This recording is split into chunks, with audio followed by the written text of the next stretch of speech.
Reflections reflection का topic हमने एक पढ़ा, that be called as reflection by plane surface, जो हमने कल पढ़ा। Plane surface that is mirror, polished mirror. तो आज जो हम पढ़ेंगे reflection by spherical mirrors. Reflection by spherical mirrors. What are spherical mirrors? First of all, we will understand what is spherical mirror. Spherical mirror is a part of hollow sphere. Hollow sphere. Hollow sphere का मतलब होता है जो sphere से mirror काटा जाता है, it is called as hollow sphere. हाँ, हमने इसको इस तरह काटा by line that we called as L line. Cut part is called mm dash is called as forms a object, a body that is called as mirror. ठीक है, spherical mirror. तो spherical mirror hollow sphere से half नहीं 1/3 part हम इससे cut करते हैं, it forms as mm dash. mm dash is called as spherical mirror. तो terms regarding the spherical mirror क्या है? एपर्चर. एपर्चर क्या होता है? Total length of the mirror. इसके मुतालिक spherical mirror के मुतालिक बहुत यानी that we called as 2-4 terms है जिनको जानना जरूरी होता है before discussing reflection through the spherical mirrors. spherical mirrors से रिफ्लेक्शन सीखना, तो उससे पहले कि हम इन मेन पॉइंट्स की तरफ जाएंगे तो ये ज़रूरी है कि पहले हम ये जानने चाहिए, ये पता होनी चाहिए. तो क्या होता है aperture? Total length M dash is called as aperture of the mirror. Pole ये होता है centre of the mirror. Centre mirror के बीच पॉइंट को हम क्या कहते हैं? पोल. ठीक है, denoted by capital P. Principal axis, जो पोल के थ्रू लाइन जाती है, सेंटर ऑफ द मिरर से जो लाइन जाती है, एक इमेजिनरी लाइन होती है, तो इसको हम कहते हैं प्रिंसिपल एक्सिस. Principal axis. तो रेडियस ऑफ कर्वेचर क्या होता है?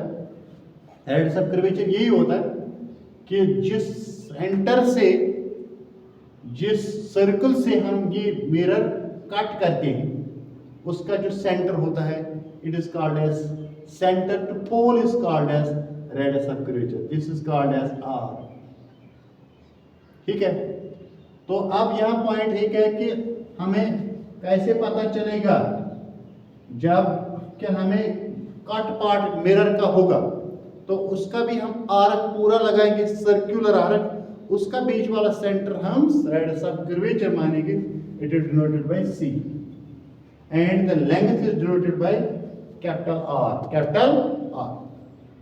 तो इसके बीच में जो पॉइंट आता है, फिर अगर हम इसको काटेंगे, ये अब जरूरत है नहीं, तो यहाँ से हम कहेंगे कि इसके बीच पॉइंट को हम कहते हैं focus. And the distance between this point to this point pole is called as focal length. तो इस तरह हम कहेंगे ये होता है फोकस एंड फोकल लेंथ. ठीक है. तो ये थे कुछ पॉइंट्स. फिर से हम अगर इनको बताएंगे तो फिलहाल हम जाएंगे टाइप्स ऑफ स्फेरिकल मिरर के ऊपर. स्फेरिकल मिरर्स के अब 2 टाइप्स होते हैं. एक होता है कॉनकेव, दूसरा होता है कॉन्वेक्स. कॉनकेव मिरर वो होता है कि जिसका पॉलिश्ड आउटसाइड होगा, आउटसाइड सरफेस पॉलिश्ड होगा, इनसाइड में रिफ्लेक्शन जाएगा, रिफ्लेक्शन इनसाइड से जाएगी, तो that is called as concave mirror. Convex वो होता है जिसका इनसाइड पॉलिश्ड होता है. क्या होता है? इनसाइड होता है पॉलिश्ड, और जो रिफ्लेक्शंस होती हैं वो आउटसाइड से होते हैं, that we called as bulging side से होते हैं.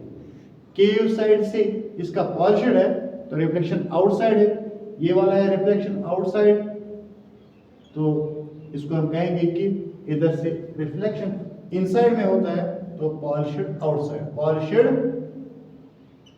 आउटसाइड। तो इसके लिए ये जो हमने टर्म्स पढ़े ये सारे दोनों के लिए कॉमन है, इसके लिए भी और इसके लिए, ठीक है।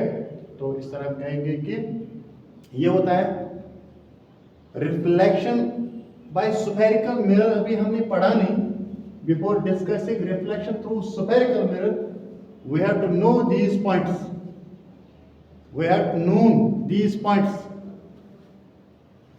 aperture, total length of the mirror, pole, center of the mirror, principal axis, the line which pass through the center, radius of curvature, curvature, center of the spherical spherical sphere का सेंटर और pole के दरमियान जो distance आता है, it is denoted by capital R and the point